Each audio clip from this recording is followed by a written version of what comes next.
बहनों और भाइयों, दो बातें खतरनाक इनके मुंह से निकलती हैं। एक तो कहते हैं कि राम मंदिर अगर कांग्रेस गठबंधन की सरकार बनी तो फिर राम मंदिर को क्या करना है ये हम तय करेंगे। हमने कहा भी देखो रामलला तुम्हें इस लायक छोड़ेंगे ही नहीं कि तुम दिल्ली पहुंच सको। दूसरा इन लोगों के द्वारा हमेशा प्रयास किया गया, ये डराते थे, कहते थे अगर राम मंदिर हिंदुओं के पक्ष में अयोध्या का फैसला आ गया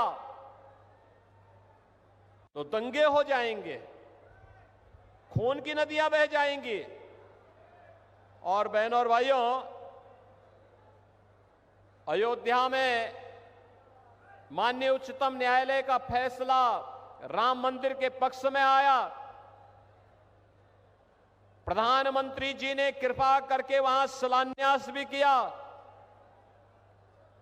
राम मंदिर का निर्माण भी हुआ, रामलला विराजमान भी हुए।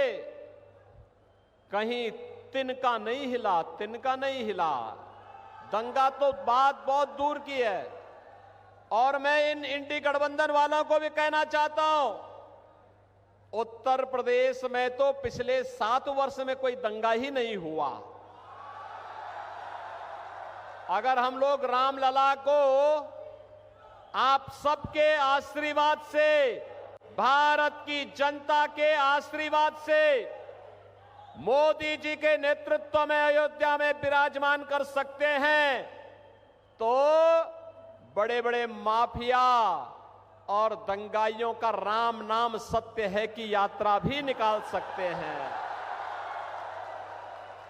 और ये हुआ है ना, देखो पहले जो बड़े बड़े माफिया वहां पर सत्ता का संचालन करते थे, धमकाते थे, अराजकता फैलाते थे, बेटी और व्यापारी की सुरक्षा के लिए खतरा बने हुए थे, वहां के विकास के बैरियर बने हुए थे, हमने बुलडोजर चला करके एक झटके में उनकी सफाई कर दी है। आज आप देख रहे होंगे उत्तर प्रदेश में सारा अतिक्रमण समाप्त हो गया। अब वहां दंगा का कोई सोचता ही नहीं है। अब तो बहनों और भाइयों, उत्तर प्रदेश में कोई सड़क पे नमाज भी नहीं पढ़ता।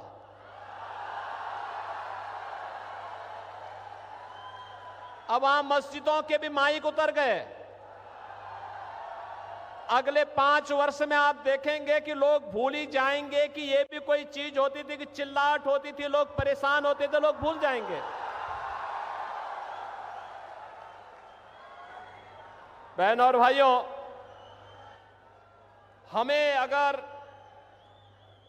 एक भारत श्रेष्ठ भारत बनाना है तो सबकी भावनाओं का सम्मान करना होगा, भारत के महापुरुषों को सम्मान देना होगा, भारत के देवी देवताओं को हर हाल में उनके प्रति आदर का भाव रखना होगा, हर बेटी को पूरी सुरक्षा देना होगा, हर व्यापारी को संरक्षण देना होगा, हर युवा के हाथ को रोजगार देना होगा, हर चेहरे पर खुशहाली लाना होगा। और यही तो छत्रपति शिवाजी महाराज का हिंदवी स्वराज का पाठ है। और यही कार्य तो मोदी जी कर रहे हैं। पिछले 10 वर्ष में हमने बदलते हुए भारत को देखा है। बहनों और भाइयों, ये नया भारत, इस भारत में दुनिया के अंदर भारत का सम्मान बढ़ा है, सीमाएं सुरक्षित हुई हैं,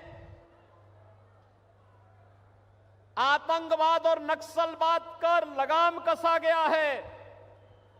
और आपने भी देखा है, आतंकवाद और नक्सलवाद तो पूरी तरह नकेल कसाई गया है, लेकिन अगर कहीं पटाखा का भी थोड़ा सा जोर से आवाज हो जाए तो सबसे पहले पाकिस्तान सफाई देता कि मेरा हाथ नहीं है, मेरा हाथ नहीं है, क्योंकि उसे मालूम है ये नया भारत है। छेड़ता नहीं, लेकिन कोई छेड़ता है तो छोड़ता भी और कांग्रेस की सरकार के समय क्या होता था? आतंकवाद होता था। मुंबई विस्फोट हुए थे, कांग्रेस के लोग क्या कहते थे? यूपीए सरकार कहती थी आतंकवादी सीमा पार के हैं। अरे सीमा पार के हैं तो आपकी मिसाइल कब के लिए है? जैसे मोदी जी ने एयर स्ट्राइक करके सीधे पाकिस्तान के अंदर घुस करके आतंकवाद को पूरी तरह तबाह किया। और अब तो आपने देखा होगा ब्रिटेन के एक बड़े समाचार पत्र ने यह लिखा कि पाकिस्तान के अंदर पिछले 3 वर्ष के अंदर जितने बड़े दुर्दांत आतंकवादी थे वे एक एक करके मारे गए और मारने वालों में भारत की एजेंसी का हाथ है। भाई जो हमारा दुश्मन है हम उसकी पूजा थोड़े करेंगे। अरे कोई हमारे लोगों को मारेगा तो हम उसको पूजेंगे नहीं भाई, हम भी तो उसको वही करेंगे जिसका वो हकदार है, और वही हो रहा है। और अब तो पाकिस्तान को, पाक अधिकृत कश्मीर को बचाना मुश्किल हो रहा है। आप देखना चुनाव के बाद मोदी जी को तीसरी बार प्रधानमंत्री बनने दीजिए, अगले 6 महीने के अंदर आप देखेंगे कि पाक अधिकृत कश्मीर भी भारत का हिस्सा हुआ। ये इसके लिए हिम्मत चाहिए होती है, हिम्मत, दम हो तभी ये काम हो सकता है। ये कांग्रेस की तरह नहीं, इंडी गठबंधन के नेताओं की तरह, उनके घटक दलों की तरह नहीं कि हम आतंकवाद पर कुछ नहीं कर सकते क्योंकि ये तो पाकिस्तान से, यही तो बोलते थे ये लोग। आज अगर वह कुछ करता है तो वो थोड़ी सी टेढ़ी नजरों से देखता क्या है कि उससे पहले कि वो भारत की तरफ नजरें टेढ़ी करे, उसकी नजरों को ही निकाल करके बाहर कर दिया जाता, कहा जाता चुप, ये नहीं चलेगा। बहनों और भाइयों, ये नया भारत है, बिना रुके, बिना डिगे, बिना हटे, बिना डरे आज मोदी जी के नेतृत्व में विकास की जिस यात्रा को आगे बढ़ा रहा है आप सबके सामने है। अभी मैं देख रहा था मुंबई से नागपुर का समृद्धि एक्सप्रेसवे, मैं देख रहा था महाराष्ट्र के अंदर इंफ्रास्ट्रक्चर मोदी जी के नेतृत्व और मार्गदर्शन में माननीय गडकरी जी ने कितना अच्छा इंफ्रास्ट्रक्चर दिया है। हाईवे का, रेलवे का कितना अच्छा इंफ्रास्ट्रक्चर हुआ है। नमो भारत, वंदे भारत, अमृत भारत, अत्याधुनिक वर्ल्ड क्लास ट्रेन, मेट्रो, और युवाओं के लिए आईआईटी भी है, आईएम भी है, triple IT, NIT, world class university, AIIMS, दोनों कार्य एक साथ हो रहे हैं। लोगों को अच्छी स्वास्थ्य सुविधा भी मिल रही है और एजुकेशन के बेहतरीन संस्थान भी आज प्राप्त हो रहे हैं। हर घर नल भी है और नल पर जल भी है। बहनों और भाइयों, आप सोचो कांग्रेस इंडी गठबंधन जो आज बना है, इनके समय में गरीब भूख से मरता था। आज मोदी जी 25 करोड़ यानी 80 करोड़ लोगों को फ्री में राशन दे रहे हैं। 80 करोड़ लोगों को फ्री में राशन। और यही नहीं, जो ये लोग पाकिस्तान का राग अलापते हैं, इनसे बोलो कि जितनी पाकिस्तान की आबादी है उससे ज्यादा लोगों को मोदी जी ने 10 वर्ष में गरीबी रेखा से उभार करके खुशहाल जीवन जीने के लिए आगे बढ़ाया है। मात्र 23 करोड़ एक कमबख्त पाकिस्तान, आप सोचो कहां पहुंचा दिया इन्होंने पाकिस्तान को। अरे हिंदुस्तान में रहता तो भूखों नहीं मरता, उनको भी फ्री में राशन मिलता। लेकिन आज गली मोहल्लों में कुछ जीव लड़ते हैं ना एक रोटी के टुकड़े के लिए, यही पाकिस्तान में 1 किलो आटा के लिए छीना झपटी होती है। आंदोलन चल रहे हैं, धरना प्रदर्शन चल रहे हैं, बड़े बड़े अभियान चल रहे हैं, आगजनी हो रही है, तोड़फोड़ हो रही है, क्योंकि खाने के लिए कुछ भी नहीं है पाकिस्तान में। तो जो पाकिस्तान का राग अलापते हैं, इनसे बोलो कि जाओ पाकिस्तान में जाके भीख का कटोरा लेकर के भीख मांगो, हिंदुस्तान पे बोझा क्यों बने हुए हो? जाओ ना वहीं पे, जाओ वहां पे पाकिस्तान के पास जाकर के वहीं रहो, क्यों हिंदुस्तान पे बोझा बने हुए हो? हिंदुस्तान के इस बोझे को दूर करने की आवश्यकता है। बहनों और भाइयों, 60 करोड़ लोग आयुष्मान भारत में 5 लाख रुपए की स्वास्थ्य बीमा प्रतिवर्ष प्राप्त कर रहे हैं। हर गरीब का जनधन अकाउंट खुल गया है। 12 करोड़ घरों के लिए शौचालय बन गए हैं। 4 करोड़ गरीबों के मकान बन गए हैं। और मोदी जी ने कहा है कि 70 वर्ष से ऊपर का हर सीनियर सिटीजन चुनाव के बाद प्रतिवर्ष 5 लाख रुपए की स्वास्थ्य बीमा का, आयुष्मान भारत की सुविधा का लाभ प्राप्त करेगा।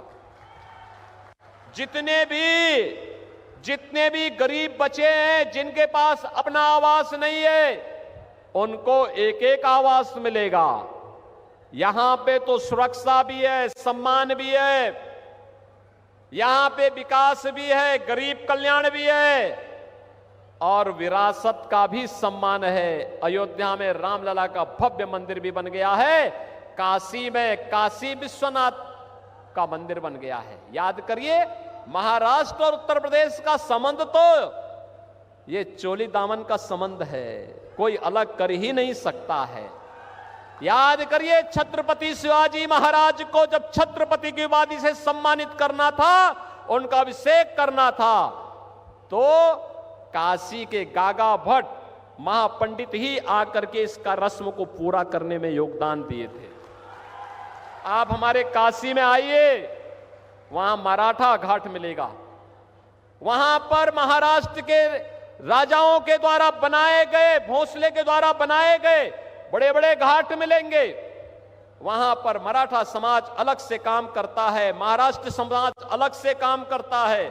अलग अलग प्रकार के रीति रिवाजों का केंद्र बिंदु आज काशी बना हुआ है। काशी में भगवान विश्वनाथ धाम आज आप देखिए क्या जगमगा रहा है।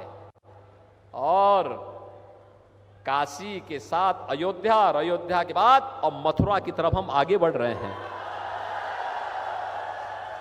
हमारे कृष्ण कन्हैया कहां चुप बैठने वाले हैं, वो तो पहले ही बोल चुके हैं।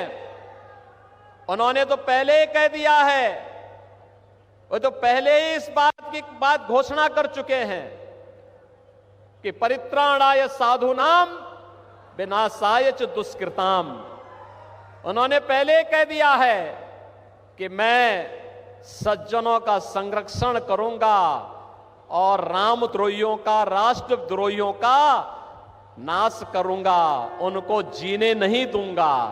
और बहनों और भाइयों, आज नए भारत में सब आप देख रहे होंगे, जैसे जैसे चुनाव बीतते जा रहे हैं, 4 चरणों के चुनाव हो गए हैं और 4 चरणों के इन चुनावों का परिणाम आप देख रहे होंगे। पूरे देश के अंदर उत्तर, दक्षिण, पूरब, पश्चिम, मुझे अब तक 10 राज्यों में जाने का अवसर प्राप्त हुआ और देश में सबसे बड़ी आबादी का राज्य तो उत्तर प्रदेश है।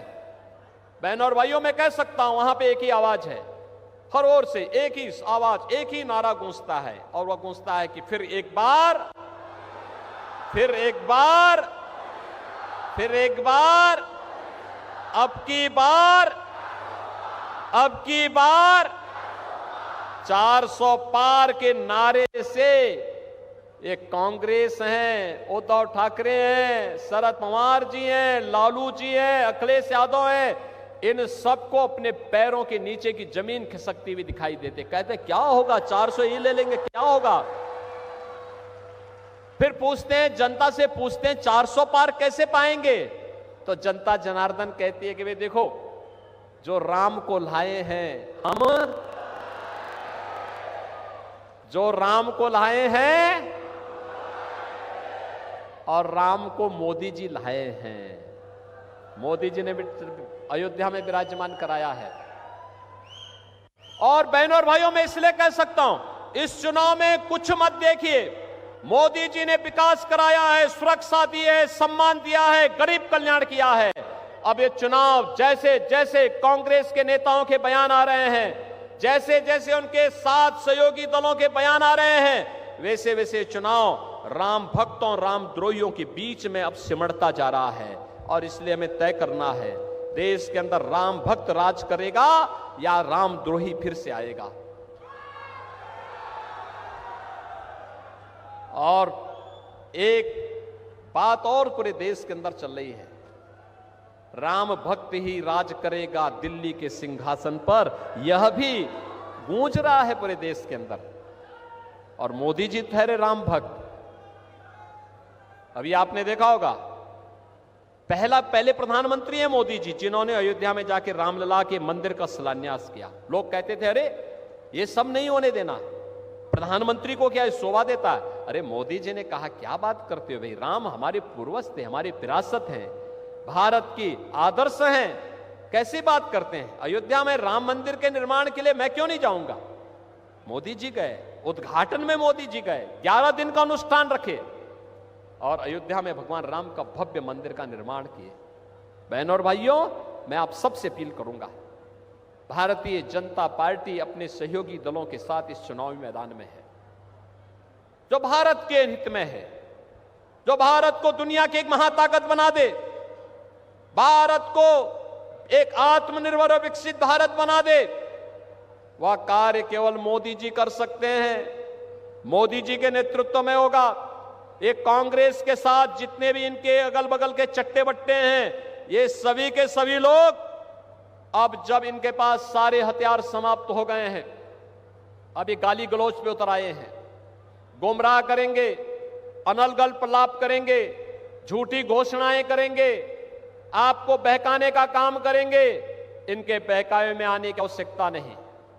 ये वो कांग्रेस नहीं जिस कांग्रेस को हम सोचते हैं जिस कि ये गांधी जी वाली कांग्रेस होगी। नहीं, ये गांधी जी वाली कांग्रेस नहीं है। गांधी जी ने तो 1947 में कह दिया था कि कांग्रेस का विसर्जन कर दो। और मैं आज आपसे कहूंगा, ये समय है, यही समय है और सही समय है, कांग्रेस और इंडी गठबंधन को विसर्जन करने का समय है, क्योंकि अब तो रामलला आ ही गए हैं। बहनों और भाइयों, इस नए भारत में विरासत का सम्मान होगा। देखिए, मोदी जी विरासत के सम्मान की बात करते हैं और कांग्रेस के लोग क्या कहते हैं, इंडी गठबंधन वाले कहते हैं हम विरासत टैक्स लगाएंगे। अरे मेहनत आपके बाप दादा करेंगे, आपके ग्रैंडफादर ने, आपके फादर ने प्रॉपर्टी बनाई, अब ये इसका एक्सरे करवाएंगे, सर्वे करवा करके फिर इसमें से आधी प्रॉपर्टी पे कब्जा करेंगे, फिर उसको मुसलमानों को आवंटित करेंगे। कोई रोहिंग्या आएगा, कोई बांग्लादेशी आएगा, कोई पाकिस्तानी आएगा, कोई अफगानिस्तानी आएगा, क्या आप इसको स्वीकार करेंगे क्या? बहनों और भाइयों, इंडी गठबंधन में अब औरंगजेब की आत्मा घुस चुकी है, इसको मत आने देना। औरंगजेब को पहले ही छत्रपति शिवाजी महाराज समाप्त कर चुके हैं। अब महाराष्ट्र के अंदर औरंगजेब और उसकी संतानों को नहीं आने देना है। आप सहमत हैं? सहमत है ना? मोदी जी के नेतृत्व में अब की बार 400 पार के लक्ष्य की तरफ महाराष्ट्र बढ़ रहा है ना? पालघर फिर से जीतेंगे, भारी बहुमत से जीतेंगे, आप जिताएंगे। सहमत हैं? लेकिन बहनों और भाइयों, आज चुनाव प्रचार का अंतिम दिन है, कल एक दिन बचेगा। घर घर आप जाएंगे, घर घर जाकर के हेमंत सांवरा जी के लिए कमल चुनाव चिन्ह पर वोट मांगेंगे? मांगेंगे? सभी लोग सहमत हैं? मोदी जी का प्रतिनिधि बन करके सभी लोग जाएंगे ना? तो फिर मेरे साथ आप बोलेंगे, सभी लोग बोलेंगे, भारत माता की, भारत माता की, भारत माता की, छत्रपति शिवाजी महाराज की, छत्रपति शिवाजी महाराज की जय श्री राम, जय जय श्री राम। महाराष्ट्र के पालघर से आप सुन रहे थे सीएम योगी आदित्यनाथ को चुनावी जनसभा को संबोधित कर रहे थे। इसी के साथ विपक्ष को जमकर आड़े हाथों यहां पर लेते नजर आए। राम मंदिर पर विपक्ष ने सियासत की, ये तमाम बातें उनके द्वारा की गई। इसी के साथ कहा कि विपक्ष के पैरों तले जमीन जो है वो खिसकती जा रही है और विपक्ष जो है वो डरा हुआ है। इसी के साथ बीजेपी से प्रत्याशी हेमंत सावरा के समर्थन में यहां पर वोट मांगते नजर आए सीएम योगी आदित्यनाथ। लगातार चुनावी जनसभा के जरिए लोगों से वोट की अपील कर रहे थे कि बीजेपी को यहां पर जिताएं और इसी के साथ 400 पार के नारे का उद्घोष भी यहां पर सीएम योगी आदित्यनाथ एक बार फिर से करते नजर